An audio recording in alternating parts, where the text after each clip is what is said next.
Salvatore Mundi, un tableau de Léonard de Vinci a trouvé preneur pour 450 millions de dollars, une somme record. Comment justifier un tel montant? Qu'a-t-il de si spécial? Décryptage. C'était un grand moment pour Christie et, je crois, un grand moment pour le marché de l'art. Guillaume Cerutti, le directeur général de la célèbre maison d'enchères, a eu le plus grand mal à dissimuler sa joie après avoir conclu ce qui peut être assimilé à la vente du siècle. Mercredi soir à New York, Salvatore Mundi, sauveur du monde, la toile signée de la main du maître italien Léonard de Vinci a été adjugée à 450,3 millions de dollars, soit 380 millions d'euros.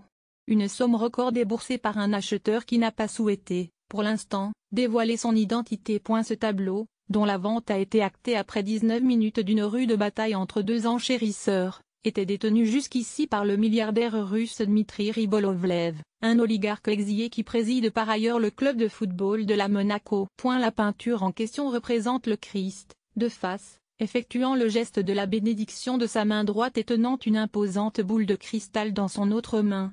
Avant la vente, Christie avait estimé à 100 millions de dollars la valeur de cette toile de 65 cm sur 45 cm. Alors, comment expliquer une telle différence de prix? Personne, pas même les acteurs du marché de la peinture ancienne, ne s'attendait à un prix aussi faramineux, reconnaît Nicolas Joly, expert indépendant en tableaux anciens, encore estomaqué par cette acquisition record. Le spécialiste, qui voit cette vente comme un épiphénomène, assure qu'elle n'a pas réellement d'explication logique. C'est la magie des enchères. On touche ici à la passion, à l'intime d'un acheteur.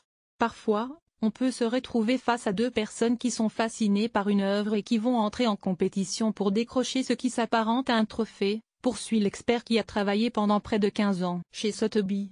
Un morceau de l'histoire de l'art pour Aude von Lupt, commissaire-priseur pour la plateforme de vente d'objets expertisés Katoiki. Cette somme s'explique par la rareté de l'objet proposé. Il y a très peu d'œuvres reconnues de la main de Léonard de Vinci et surtout, il n'en restait qu'un appartenant à un collectionneur privé. Il faut bien se rendre compte que, mercredi, c'était la dernière occasion d'acquérir un morceau de l'histoire de l'art, tranche l'experte en art qui a exercé pendant 5 ans la fonction de commissaire-priseur au sein du prestigieux hôtel Drouot. Selon elle, le nom de Léonard de Vinci suffit à déclencher les passions. C'est une légende. Un artiste iconique du marché de l'article possédé l'une de ses œuvres représente l'apothéose pour n'importe quel collectionneur d'art, estime Aude von Lupt. Le nouveau propriétaire a acheté un nom, une image, reprend Nicolas Joly pour qui ce prix pharaonique de 450 millions de dollars représente une cote artificielle ne correspondant pas à la valeur réelle de l'œuvre. Peinte au début des années 1500, cette toile a été vendue pour seulement 45 livres britanniques en 1958. Avant d'être reconnu comme un authentique Leonardo, en 2005. Bien que le tableau soit passé par la case restauration, il reste profondément abîmé. L'état de conservation est médiocre. Seule une de ses mains est dans un état correct, le reste est usé, très fantomatique, mais le nom de l'auteur fait rêver et certaines personnes sont prêtes à faire n'importe quoi pour avoir un Léonard de Vinci, détaille l'expert en tableaux anciens. Il pourrait s'agir d'une nouvelle fortune. Ce mauvais état de conservation n'a en tout cas pas effrayé l'acheteur. Ce dernier, qui n'était pas présent physiquement à la vente mercredi, a passé ses ordres par téléphone par le biais d'un vendeur de Christie. Je ne pense pas que ce soit un grand connaisseur de peinture ancienne. Si c'était le cas, il aurait tout de suite été freiné par l'état de conservation et aurait refusé de débourser une somme pareille, avance Nicolas Joly. Lors de la conférence de presse qui a suivi cette vente record, les responsables de Christie ont refusé de donner toute information relative au nouveau propriétaire. Ce qui n'empêche pas les spéculations.